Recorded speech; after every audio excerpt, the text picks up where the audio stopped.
se você soma o que eu estou falando aqui com o que Deus vai falar no capítulo 7, você consegue distinguir, entender os tempos. Não fica aquele tempo de treva, sabe? Onde você não sabe mais o que acontece. O que acontece a partir daqui? Não sei mais. Tem, na história. Deus deixou pra gente profecias que se ligaria com a história e com a geografia.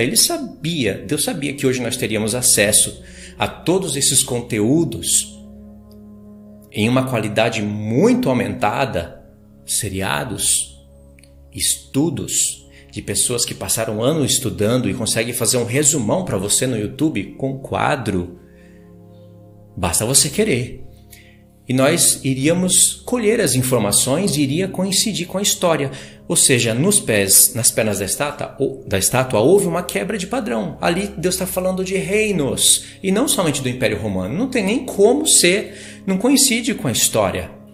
Então essa história que contam para você que o Império Romano começou ali no ferro e vai até o fim, não é verdadeira. Mas por que Deus então não mudou o formato? Por que ele não colocou ferro ali até um certo ponto da perna e depois inventou um outro material e inventou um outro material? Porque Deus sabia que nós iríamos caçar isso na história, ele criaria esse enigma, mas sabia que tudo estava desenrolado na história para nós. Ele também tinha o propósito de falar da Era do Ferro. Os próprios ímpios, que não entendem nada de profecia, quando eles vão estudar a história dos conflitos, das guerras dos reinos, eles chamam isso de cortina de ferro. Que coincidência, não? Então é a Era do Ferro, ou seja, Deus quebrou padrão nas pernas. Porque as pernas estão falando de reinos, não somente de um reino, entendeu?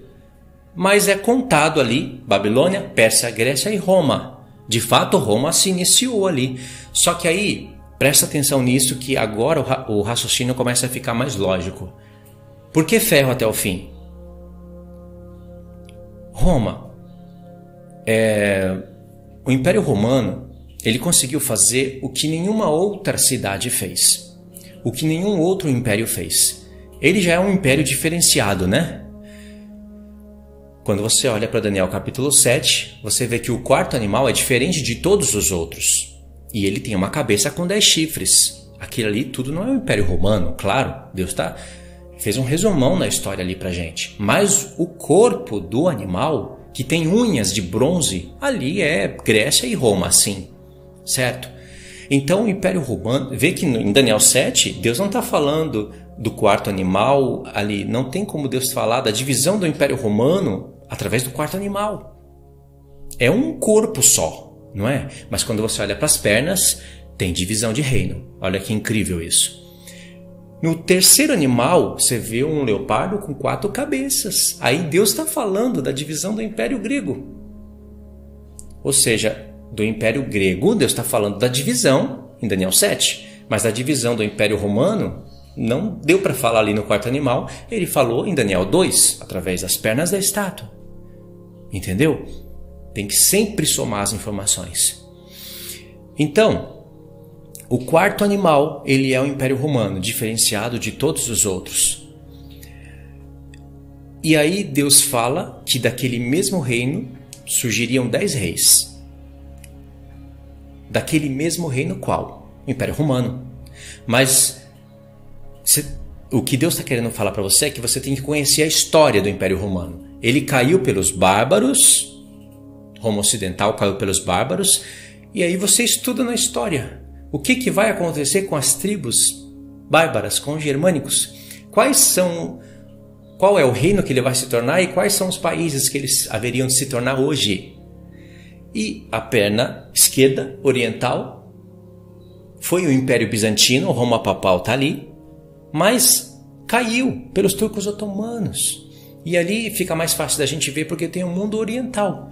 Está falando da unificação desses dois reinos. Quando você chega nos pés da estátua, você vê isso. Há uma ligação, né, dos dois pés, uma no ocidente e outro no oriente, e se liga até ali o início das pernas. Compreendeu? Então Deus quebrou o padrão. As pernas não está falando só de um império, mas Deus quis mostrar ferro até o fim, porque o Império Romano, ele pela primeira vez construiu uma grande cidade que foi algo aclamado em todo o mundo como nenhuma outra. Água encanada, eles começaram a fazer estradas porque eles marchavam, né, com seus exércitos. Roma, o Império Romano é conhecido como um império que marcha, ferro, por isso pernas de ferro. E eles construíam estradas para ir ligando o mundo, eles estavam fazendo a ligação de Roma para várias, porque eles queriam conquistar o mundo inteiro, né? E eles construíam ponte, eles fizeram o que nenhum outro reino foi capaz de fazer, e ninguém achava que o Império Romano iria cair. Compreenderam? Então, aquilo serviu de modelo para todo esse mundo.